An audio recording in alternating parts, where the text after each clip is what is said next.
네, 다음 순서는 세종대학교 건축학과 김영욱 교수님의 우리 사회의 자화상 주거공간이라는 제목으로 주제 발표가 있겠습니다. 큰 박수 부탁드립니다.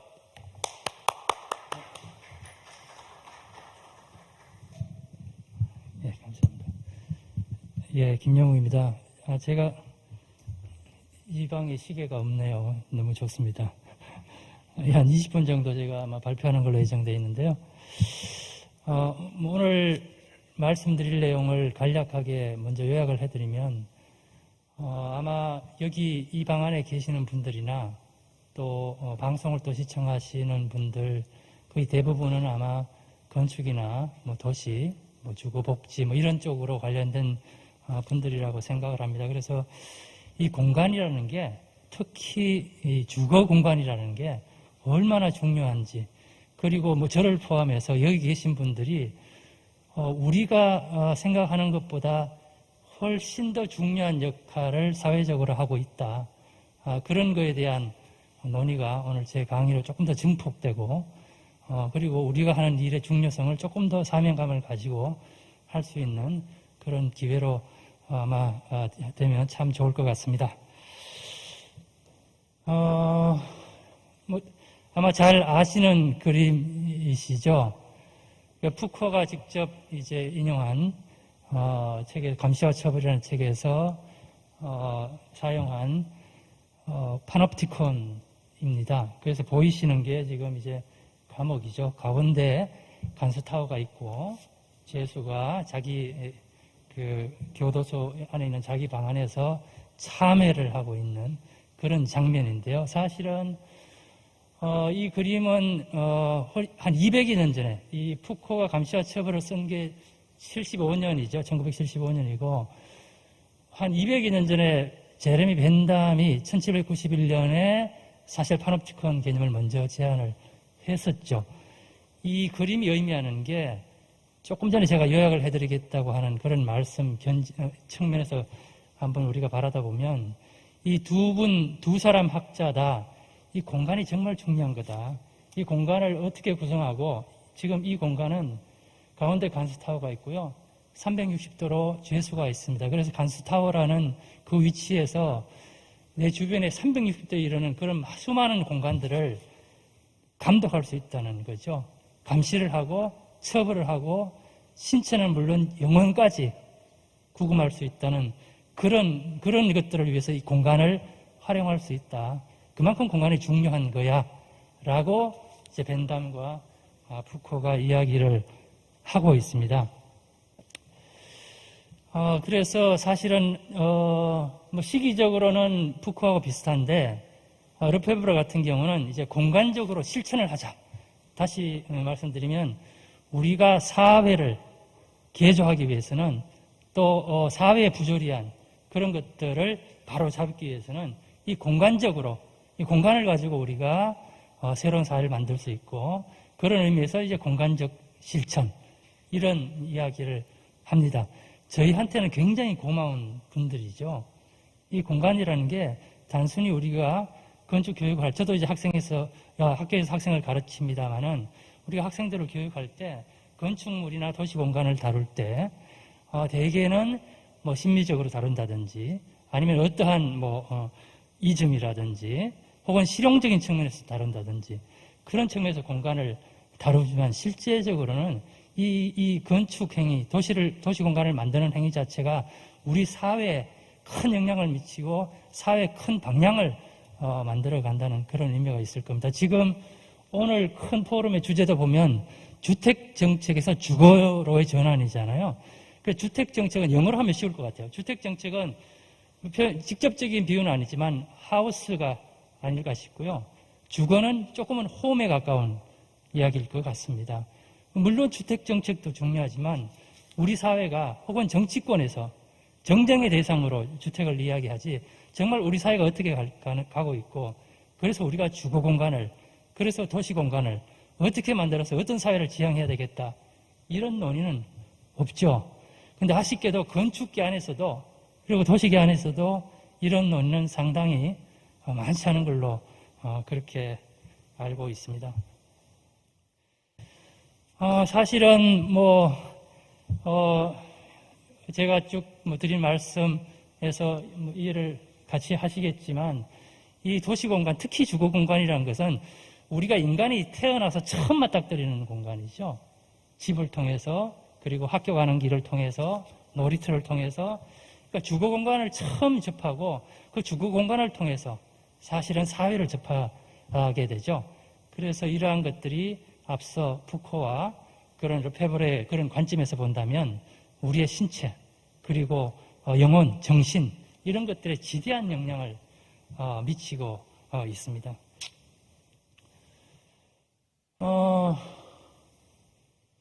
우리 다들 잘 아시는 우리나라의 주거 문화는 아니죠. 우리나라의 이제 주택입니다. 굉장히 이제 획일적이죠. 그래서 앞서 보신 그림처럼 이 선택의 다양성이 없습니다. 오로지 돈으로, 그죠? 돈을 통해서 주거의 공간, 주택의 모양이 이제 차이가 나는 거죠. 자본의 차이로만 존재하고, 실제적으로 내가 이런 사람인데, 우리 가족이 이런 사람인데, 이런 측면에서 자기가 가지고 있는 존엄성이라든지 개인의 그런 주권, 이런 것들을 표현할 여지조차 말살하고 있는 게 지금 현재 우리 주거공간, 획일화된 주거공간이고요. 또 한 가지는 우리가 이제 아까 최 선생님 발표 자료에도 나왔지만 고층 아파트를 세웁니다. 그리고 단지를 만들고 더 심하게는 레벨을 분리를 하죠. 그래서 다른 사람 주위 사회로부터 나 스스로가 직접 자기를 배제를 시킵니다. 관찰자가 되는 거죠. 그리고 무관심하게 됩니다. 이런 것들이 제가 여러 실례를 보여드리겠지만 이런 많은 부분들이 주거 공간에서 비롯된다고 말씀드리고 싶습니다. 바로 며칠 전에 난 기사입니다. 한번 헤드라인을 한번 읽어보시죠. 우리나라 사회가 이렇게 됐습니다. 층간소음으로 윗집에 올라가서 사람 찔러 죽이는 게 이제는 뉴스를 장식하지 않을 정도가 됐습니다. 이런 것들이 단순히 콘크리트의 두께 문제라든지 입주자들의 분리된, 그죠? 임대주택 입주자냐, 조합이냐, 하여튼 그런 문제도 있지만, 이게 바로 우리 사회의 단면을 이야기하고 있는 거죠. 이런 부분들이 상당히 많은 문제들이 주거 공간에서 비롯됩니다. 제가 자주 인용하는 그림입니다만은 자살도 마찬가지입니다. 이 자살 문제도요, 디럭겜 같은 경우는 자살은 개인적인 문제가 아니라 사회 통합의 부재에서 비롯되는, 사회 통합의 약화에서 비롯되는 문제고, 이건 결국 도시 공간에 이러한 문제들이 내재되어 있다라고 이제 디럭겜이 주장을 하고 있죠. 우리나라 압도적으로 17년간 일입니다. 2017년도에 리투아니아에 한번 OECD에 들어오면서 리투아니아에 한번 내줬고요. 줄곧 1위를 압도적으로 전 연령대에서 이제 하고 있고요. 제가 논문으로도 발표를 했습니다만은, 판자촌보다도 영구 임대 아파트가 자살률이 더 높습니다. 아까, 영등포의 이제 쪽방촌을 고층 아파트로 만들면서 보니까 이제 영구 임대 아파트도 들어가는데요. 저는 극단적으로 공공에서 판자촌에서 불편하지만, 잘 살고 있는 사람들, 부대 끼고 살고 있는 사람들을 영구 임대 아파트로, 특히 고층으로 옮겨서 고립화하고 결국은 자살에 이르기까지 할 수도 있다. 이렇게 해석을 할 수 있지 않을까 싶습니다. 그리고 공공임대 아파트의 자살률을 추적해 보니까 고층부에서 자살률이 더 많습니다. 거의 한 2배 정도까지 이르고 있고요. 저층부에 사는 사람보다도 고층부에 사는 사람이 자살률이 더 많다는 겁니다. 그렇기 때문에 우리가 아까 그림, 언론에 많이 나온 그림이잖아요. 영등포 쪽방촌을 LH에서 이제 재개발을 하게 되는데, 특히 고층부와 저층부에 이 어떤 사람들을 입주시킬 거냐, 이런 관점에서도 중요하고, 그죠? 그리고 전체적인 높이와 밀도, 용적률, 건폐율의 관계까지 우리가 논의를 아마 전문적으로 진행시킬 수 있는 굉장히 중요한 시사점이 있지 않나 그렇게 생각을 합니다.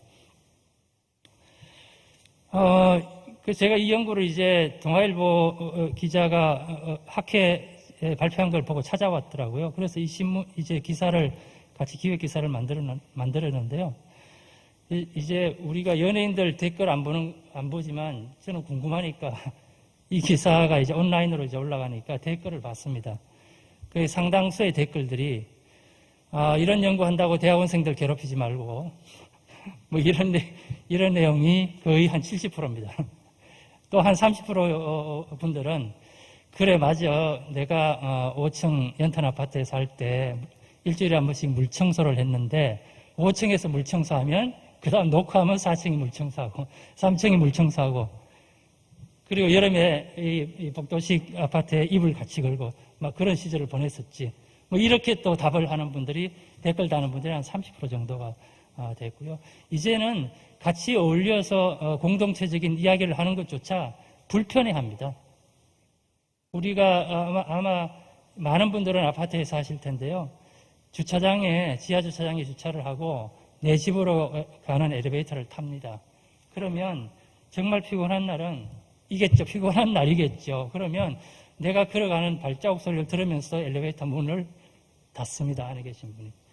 그만큼 이제 서로를 불편하게 하는 거죠. 근데 이런 것들이 조금 이따 보여드리겠습니다만 원래 그렇지 않은 사람들이라도 우리가 만든 잘못된 주거 공간에 살면 자기도 모르게 그렇게 바뀝니다.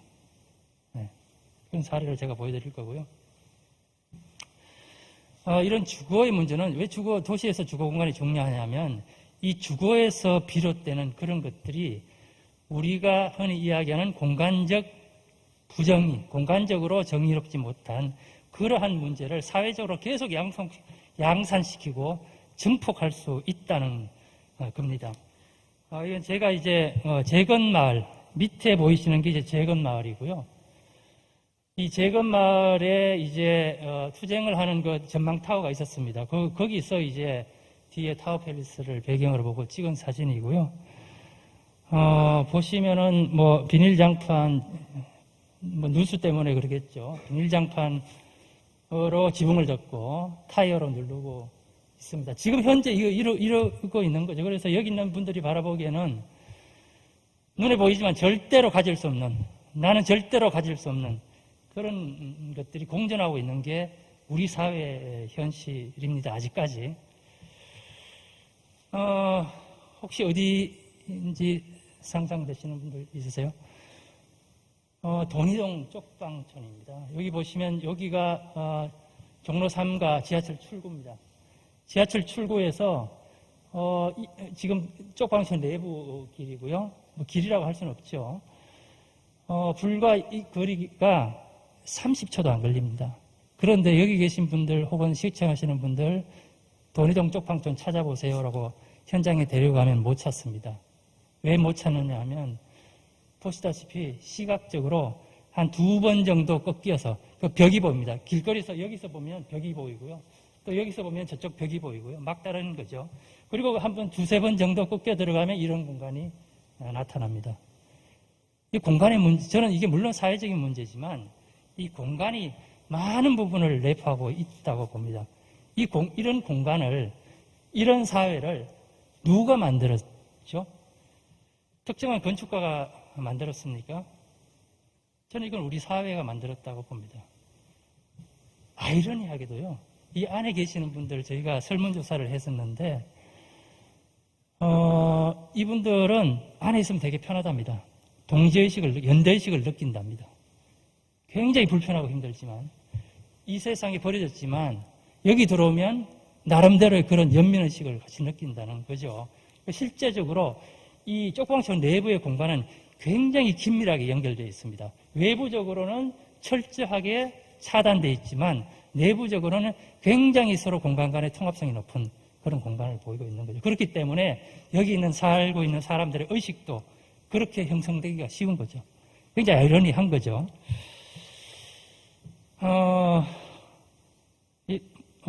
공간 구조 분석을 하는 그런 툴로서 분석해 보면요. 뭐 지금 좀 흐릿합니다만 주변은 빨간색일수록 접근성, 심리적인 또 물리적으로 접근성이 좋은 공간들은 빨간색으로 나오고요. 파란색으로 나올수록 빨간색 파남보에서 파란색으로 나올수록 고립되어 있다. 그런 의미입니다. 돈이동 쪽방촌입니다. 파란색이죠. 자, 그러면 조금 더 저희 건축 도시 분야 안으로 들어와서 조금 몇 가지 사례를 가지고 말씀을 드리면요. 세계적으로 실패한 주거단지의 공통점이 있었습니다. 저희가 학술적으로 그리고 실제 사례를 분석해 보니까 세계적으로 실패한 주거단지는 주변과 격리되는 대규모의 고층 위주의 블록이고요. 그리고 대개 입주자의 사회적 행태나 수요를 무시한 건축가의 또는 행정가의 오만이 빚어낸 그런 케이스가 많았습니다. 우리나라에는 소개조차 안 됐지만 해외에는 한 70년도, 80년도, 90년도 초반까지 걸쳐서 이 고층의 대규모 단지가 사회적으로 그리고 개인에게 얼마나 악영향을 미치는지에 대한 연구가 거의 끝났습니다. 그래서 제가 이거를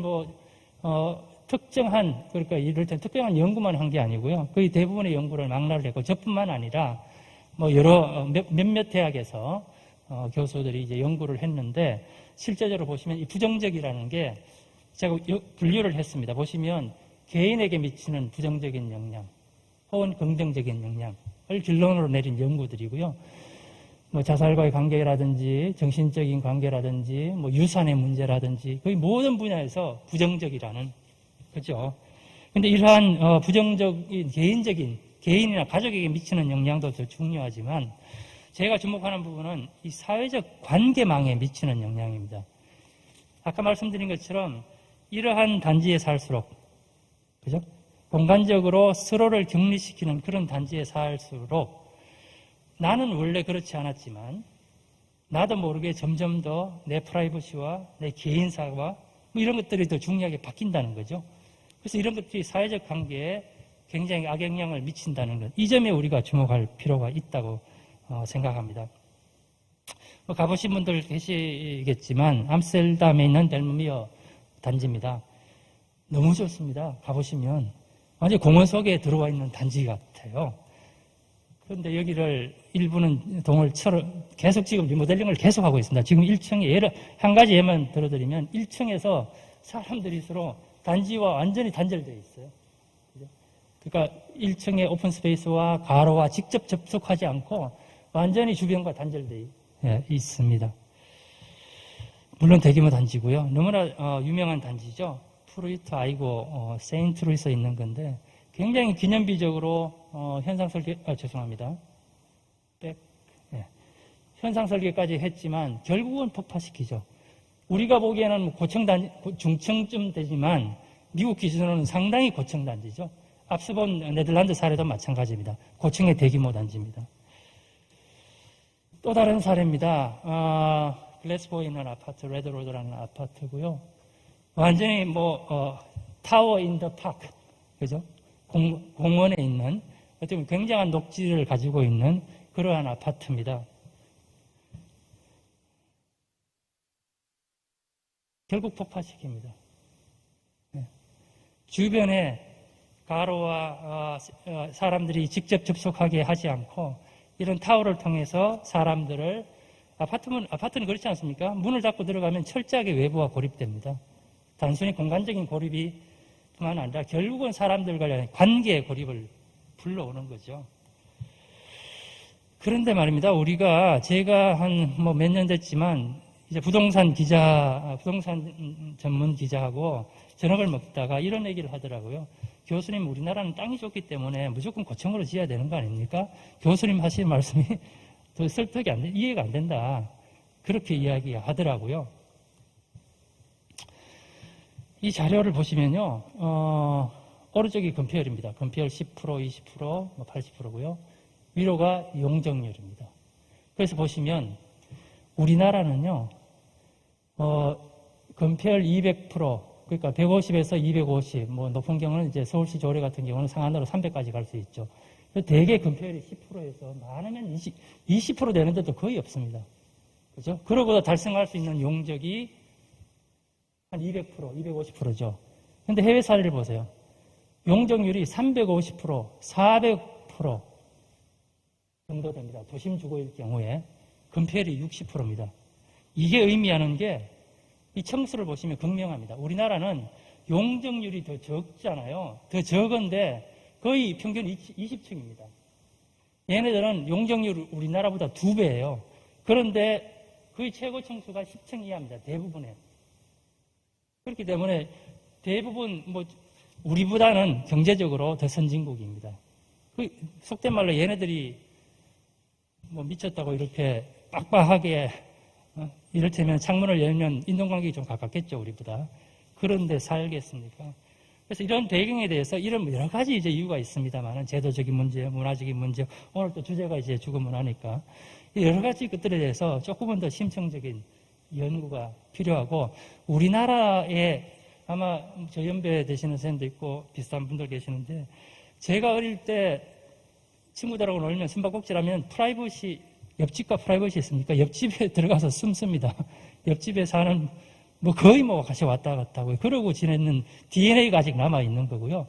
지금 저는 어떻게 진단을 하느냐면 죄송합니다. DNA가 아직까지는 변하지 않았다는 거죠. 표현형은 변했지만 우리 사회가 아직까지 DNA 기본적인 어떤 주거 공간을 우리가 근본적으로 마음속에 우리 정신 속에 가지고 있는지에 대한 것들은 아직 변하지 않았다. 아직 기회가 있다. 그렇게 이해를 하고 있습니다. 그래서 한번 보시죠.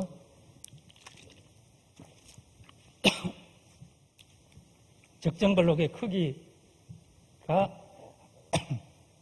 한 100바이 100 정도고요. 죄송합니다. 아까 말씀드린 것처럼 층수.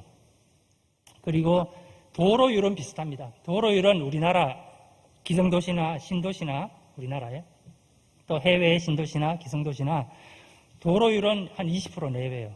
근데 도로 연장 길이가 거의 2배 정도 이런 경우가 많습니다. 그건 무슨 말씀이냐면 도로폭이 좁다는 거죠. 그죠? 도로폭이 좁으니까 무단횡단하기 좋고 사람들 간에 계속 그죠? 보행 관점에서 보면 굉장히 편한 보행이 그리고 보행자가 중심이 되는 그런 도시가 만들어질 수 있기 때문에 굉장한 의미가 있는 그런 데이터고요. 그 다음에 당연히 가로를 공유하도록 주거가 직접 가로와 접수가기에 많고 이건 또 다른 문제고 저보다 전문가 선생님들이 계시는데 임대나 소유 방식도 굉장히 다양하죠. 테니어 블라인드, 바우처 마찬가지고요. 그 다음에 사용자 요구를 집을 계획하는 단계, 지금 아까 영등포 쪽방촌도 나왔지만 우리 계획할 때 설계를 할 때 그 사람도 앉혀놓고 같이 하지 않습니다. 그죠? 일정이 있고 정치적인 하여튼 그런 시안이 있기 때문에 알면서 안 하고 있죠. 자, 마지막 정리를 해보겠습니다.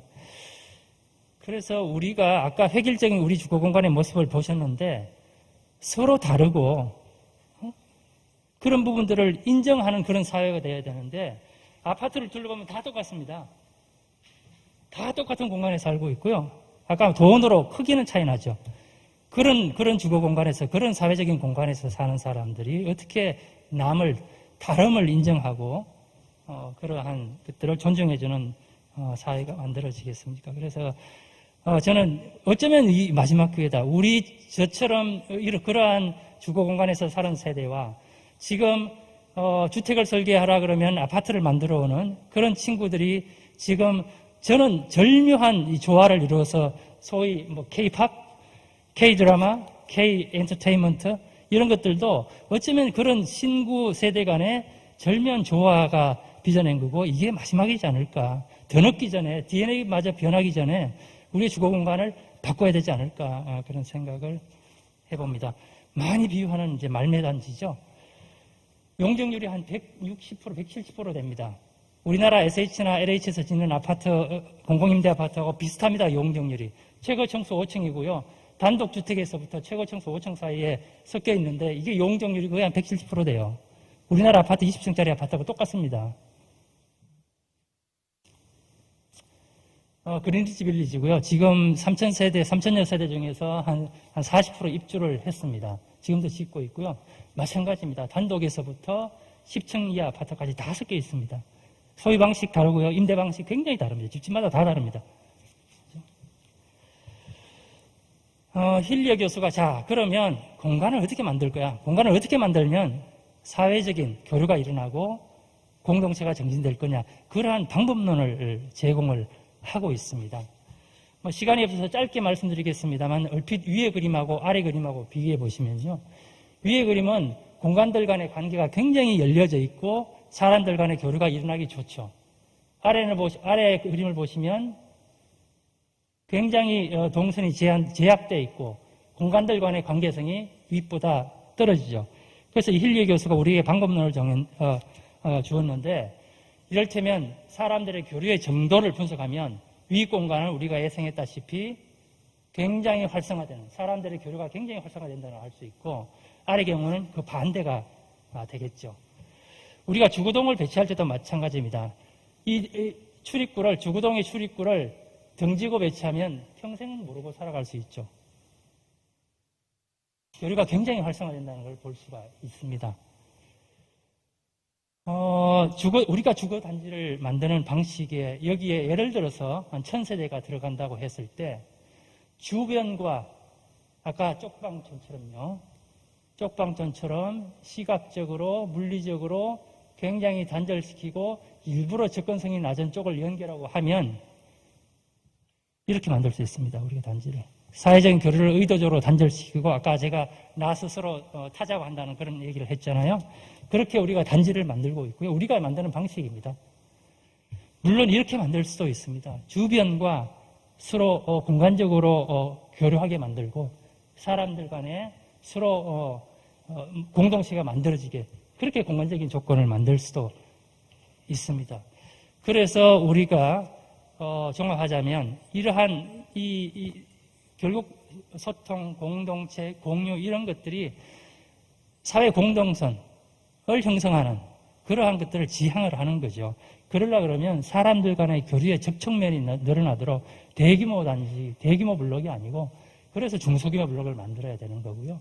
가능하면 가로 공간과 직접 접촉하게 만들어주고 가로 공간을 중심으로 커뮤니티 시설, 부대 시설들을 배치하게 해야 됩니다. 단지 안에 수영장을 단지 한가운데 만드는 게 아니고요.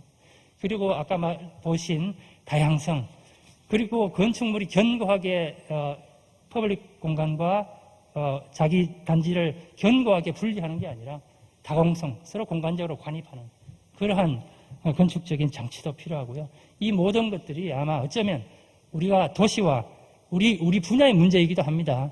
도시와 건축하는 분들한테 특히 아트리에 설계하는 분들이 바라보는 건축적인 관점과 도시 어바니즘적인 관점을 가지고 있는 건축을 하는 분들 사이에 굉장한 시각적인 차이가 존재를 합니다. 이런 것들이 통합화돼야 되고 그런 측면에서 건축 공간과 도시 공간을 만들어 가야 되겠습니다. 그래서 주거 공간은 결국은 데비드 하비가 이야기한, 푸트남이 이야기하는, 그리고 제이콥스가 이야기하는 그 사회적 자본을 축적해가는 일상적인 무대가 되기 때문에 너무나 중요한 거야 라는 그러한 것들을 우리가 재확인을 하고 싶습니다.